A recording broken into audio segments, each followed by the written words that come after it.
All right, let's try that again. You can see how excited I was for this next session. I wanted to do it 5 minutes early. That's how exciting it is. So again, let's try it. The metaverse for business, moving past the hype, yada yada, clear-eyed vision, with the remarkable CEO of endeavorXR, a technical strategist and soon to be featured in the top 100 women of the future. This time, I promise you, Amy Peck.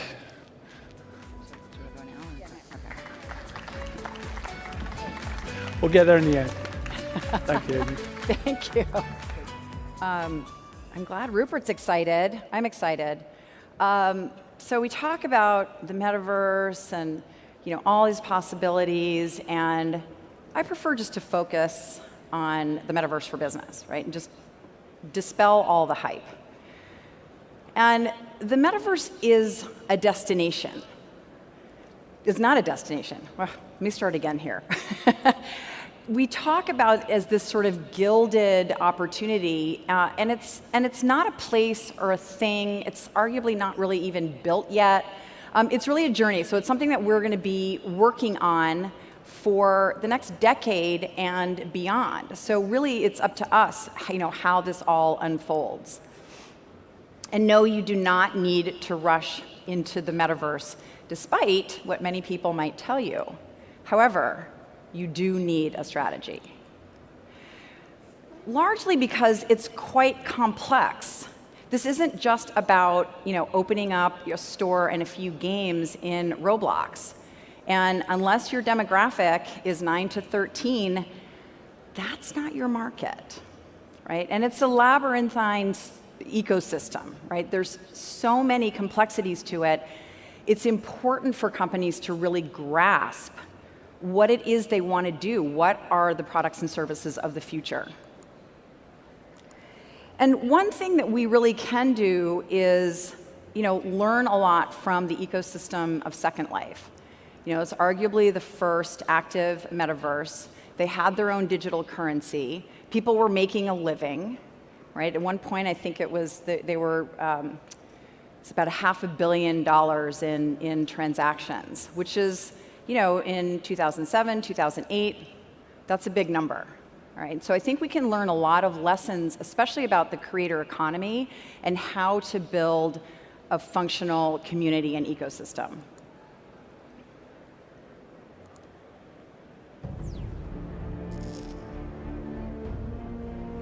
If we can get a tiny bit more volume. Technological boom propelling us forward from virtual reality will mark an event horizon so dramatic that it very well may be the beginning of the end of human life as we've defined it. I'm not talking end of days. It's more an evolution of the human form. Once we get a taste of this escapism, we may never want to come back. And if you're like me, you're probably wondering, can I really be seduced? And if so, what will it feel like to escape into this shared online world? Well, try this on for size. If we have 100 billion brain cells, we have about 100 million or so of those that are leading out to our nerves. Touch, our vision, smell, everything. What would it be like to have 100 times more nerves that were connecting you to the world around you? What would it be like to touch someone with 100 more times the nerve endings than you have in your skin today? And in a computer, you could do this. The Metaverse, a limitless digital refuge from our less than perfect world, driven by an artificially intelligent engine. Once we hook in, we will access recesses in our brain we never knew existed, connect with minds all over the planet, and collectively rebuild the world as we envision it, digital brick by digital brick. The metaverse connects all humans in one shared EDA space. You can interact with other people like we do in the physical world. You can interact with the environment, move things, touch things. A shared, joint virtual reality that you can move around in, that most of society have access to. In the future, we'll be able to create an imaginary world the size of a planet. I mean, there'll be virtual construction companies and architects and all these sorts of crazy jobs that would sound ridiculous now, but are completely inevitable. Even in a completely digital form, we'll form into tribes and groups and find our people and fall in love and do all these things. But I bet we'll still have very rich decisions going on around, how we choose to live with each other. And that is still going to be a very fundamental conflict that is going to be just as real inside a digital matter as it would be in the real world. Ah, yes, the ever-evolving calculus of love and relationships in a world we design. The temptation could be unimaginable.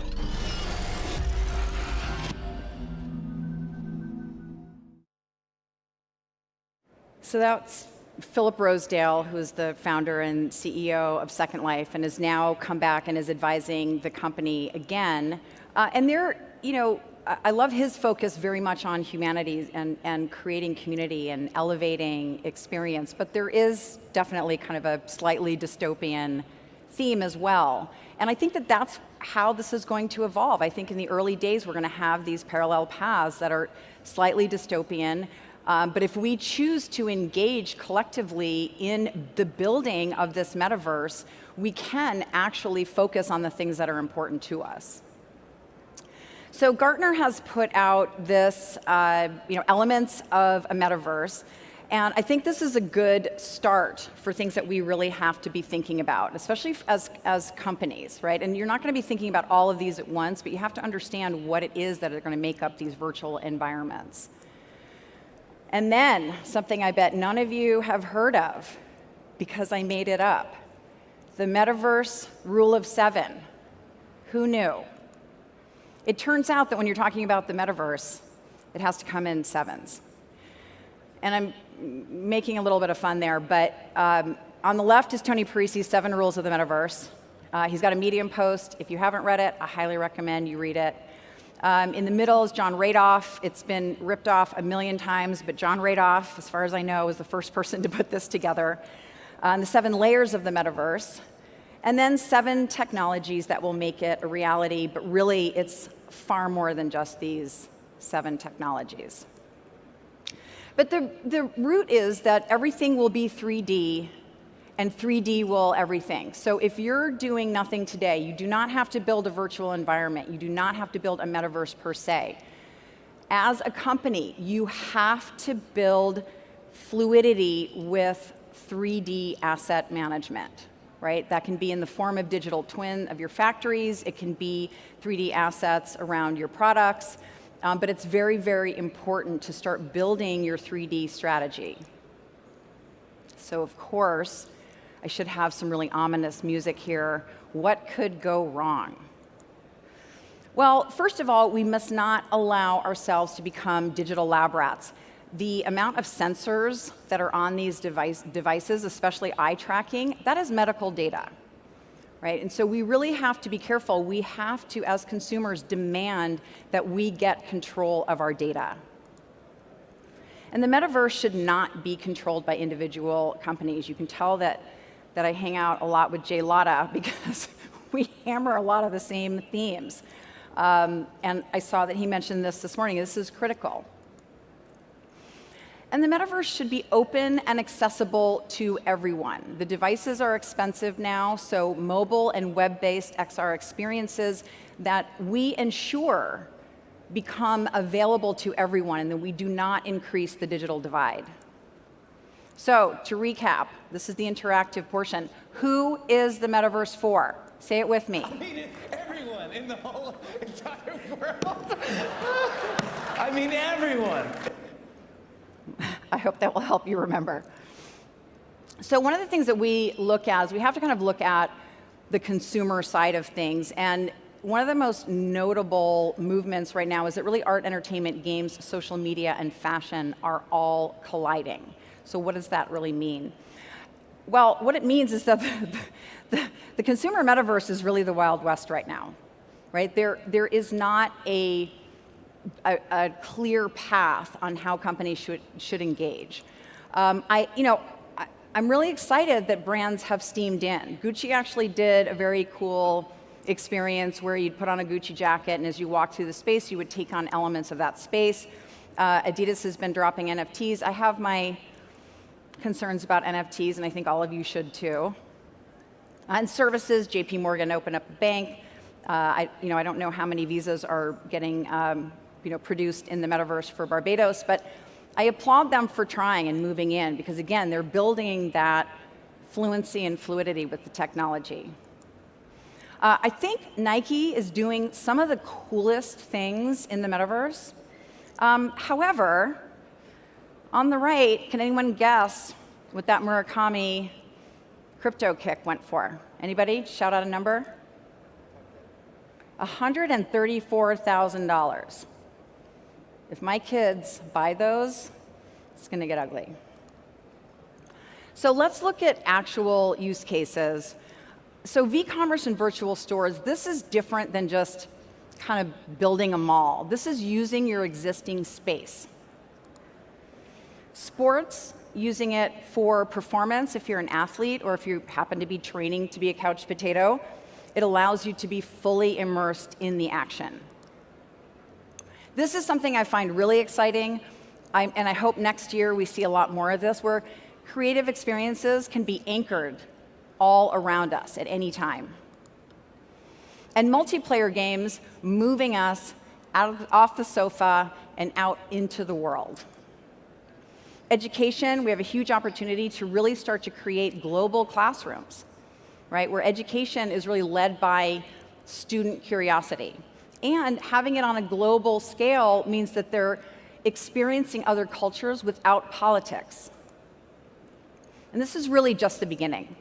So when we look at some of the elements, we look at the spectrum of reality. I don't even think we're going to call it the metaverse in 10 years, right? We're not even going to talk about, AR, XR, VR, none of it. If we do it right, we will just be moving seamlessly between experiences. And then as we move to Web 3, we're kind of in Web 2.5. We're still going to have a centralized construct. Right? It's not going to change overnight. But as Jay also pointed out this morning, originally the internet was server to server, right? So it was decentralized. So we're going to move past that to Web 3, but it's going to take a long while.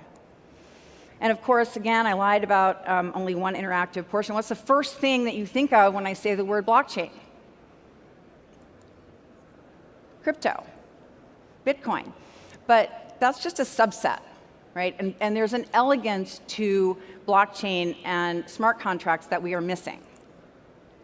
And of course, artificial intelligence will help manage all of the content and deliver the right content to the right people at the right time. So let's put all the meta elements together. So this is really, to me, at the core of Metaverse for business. Digital twin and AR cloud. Ori Inbar has been talking about and promoting the AR cloud ever since I've known him, so it's about a decade. But we're actually at the point where we can start to build this. But there are a lot of elements and things that have to happen first. So digital twin can be a digital twin of a building, it can be of a particular asset, it can be of your manufacturing line. But this is really a way to manage and optimize all your processes, or in terms of building lifecycle management. And then AR Cloud is really a digital twin of the entire planet with different contextual layers so that we can deliver the right data, again, to the right person at the right time in the right context. But we talk about smart cities, but we don't get to smart cities without smart buildings. And so again, we have to start with physical space where we are now. This isn't just about building a digital twin of your physical space in the metaverse. It's actually building the utility of the digital twin to optimize everything that you're doing now in the real world. And then 5G, Edge, and Cloud are going to enable AI content at scale. So we talked about 5G. Why do we need 5G? Why do we need such big pipes? Because this is really a two-way connection. We are also going to be recording experiences. We're going to be recording everything that's happening with a multitude of sensors. There will be LiDAR on all the autonomous vehicles, uploading dynamic static data, right, to true up the AR cloud. So it is massive amounts of data that are moving through 5G. And that gets us to the Internet of Everything, right? All of the machines are talking to each other, all the machines are talking to us, we're talking to the machines.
So I showed that video because I was just in Dubai, where earlier this month they released a Metaverse strategy, and it's really exciting that at the government level they are steaming in and investing in the Metaverse, and they're looking again more at the utility piece. So I think I've had this slide in my deck for about 5 years, and I'm not going to put it away until we all get it. It's the convergence of all of these technologies. It's not about the Metaverse, not about blockchain, not about AI. It is about what we want our lives to look like, and then bringing all of this technology together to pave that path to that end. So when you look at use cases, collaboration is going to be a key element in every use case. And so these are sort of the 4 horizontals where companies today, and this is very well documented in terms of ROI, but companies can, every company can use at least one, if not all, of XR in these realms within their company and start to move across business units. And that's really where you start to get economy of scale. And so communication and collaboration, this is important for all of us. This isn't just about work, right? How will we communicate and collaborate personally in the future, right? And this is an important question. And again, we need to have a stake and feel like we have agency in how these structures are built. Real estate is another great example, and this is not buying a $450,000 plot of land next to Snoop Dogg, because here's the secret. He doesn't run his avatar. It's not him, for $450,000. So again, let's be smart. So industrial and critical systems monitoring, healthcare and personal wellness, I think this is a huge new realm. And the reason I'm showing these two next to each other is that I think we need to start thinking about public data and how we're going to enable business and healthcare and our physicians and hospitals, but also ourselves, like actually leveraging our data. We talk about self-sovereign identity, but it's really about managing our data and looking at the data for our own personal wellness. I think this is a wide open playing field. So if you're a startup out there, look in this arena. And you have the opportunity to work with data from the inside out. And we haven't even scratched the surface of what this is going to look like, right? We haven't developed what the visual language is for data as we're interacting with it organically. We're still using kind of 2D and 2D/3D constructs that we're used to seeing, but we can stand inside the data and work with it. So there's a lot of room for improvement there, and there's a lot of studies happening on what that organic interaction with data will be. So I think there's sort of 2 paths, to successfully deploy and move forward. One is the practical path. And again, for me, it's not about a killer app, it's about killer utility. So how can we use it today? And then what are the products and services in the future that we haven't even invented yet? And that leads us to the second path, which is the visionary path. Much more fun and much harder. Actually, it seems like, if we can just imagine the future, but it's actually harder for us to get out of our day-to-day dynamic to actually imagine what our personal vision for the future is in 20 years, 25 years, 50 years, right? We have to get out of the day-to-day dynamic and kind of fantasize, get back to our imagination like when we were 5. Because true innovation happens with a blank canvas. And the grammatically correct version of think different would be think differently. And we need to think differently. We need to change our mindset. And that takes work. It doesn't just happen overnight. You have to pull yourself out of your day-to-day and actively visualize what this future is going to look like. So the question is, what haven't we imagined? And so we do a lot of exercises around future visioning. And it sounds very kumbaya, but it's very much based on science. We really move ourselves intellectually on a very linear path as we move through school. And we lose the ability for volumetric thinking, which is connecting disparate thoughts and ideas and creating something from nothing. But that is the thing that is going to propel us forward in this age of technology, right? And it's not STEM education, it's STEAM. We need arts and creativity. And art imitates life, life imitates art. It is not a coincidence that AR looks like Minority Report. It's because we don't have an idea of what we want to build, how we want to build the future. So we go see a film, and we say, well, that looks great. I like swiping in midair. And that's what we do. But that means that a very small few people are defining what our future is going to look like. So I really believe that the metaverse is not a story of technology. It is a story of humanity. Connection is a spark that gives our lives meaning. It drives us to seek out others who feel the same way.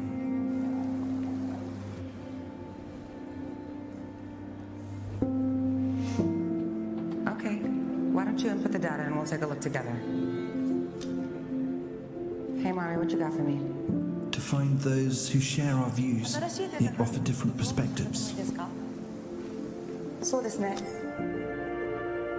Look over here. Challenge us with new ways of seeing. But I think we should. Deepen our understanding. And enrich our lives. 最后一笔的时候，往前。 Great things happen when we commit to something bigger than ourselves. Let's take a closer look at it. Place this here. Let's see how we go from there, okay? This sense of collaboration and the feelings of connection it brings excites us. Hey, just in time. I'm gonna move it slightly, okay? It's yours, take it. We have 2 planes right now on the same trajectory. As we put people first, technology fades into the background and feels like anything but. Aisha, what do you think? I think if we had 330, maintaining 2800, we'll be clear for approach. Excellent. This changes the way we see the world, and in turn, changes the world we see. These numbers are looking great, actually. There's promise in the possibilities, and what we see and create next will stretch the imagination. Good morning, Sarah. Morning. Slowly coming towards the thumb. A world without boundaries. Good job. A lot better than yesterday. Yeah. Excellent. Slowly bring A world where technology enhances, not limits, humanity.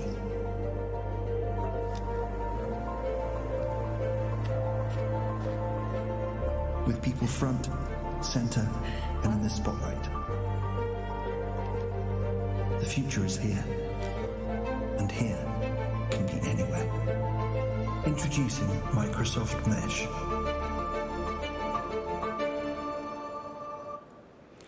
So I love that video because the technology kind of falls into the background. Now, it doesn't always work that way in the video. It probably took a few takes. But that's the point, that it falls by the wayside. But we have an opportunity to create entirely new systems. So let's not just build a mirror world. Let's not just replicate what we already have. Let's upend education. Let's really bring creativity into the workplace. Let's move to a transparent model. It is time for companies to rip the Band-Aid off. If you want to get to your ESG goals, you have to start with transparency. Otherwise, it doesn't happen. Please come to Rika Nakazawa's panel. I think it's later today. And diversity in all its forms. It's not just limited to gender and race. And identity, self-sovereign identity, it is critical. Value construct, right? And measuring worth not just in money, but in how we improve the human experience. We can create our own superhuman future. The possibilities are truly infinite. So I'll leave you with my favorite quote: the best way to predict the future is to create it. So it's time to create something brilliant. Thanks so much.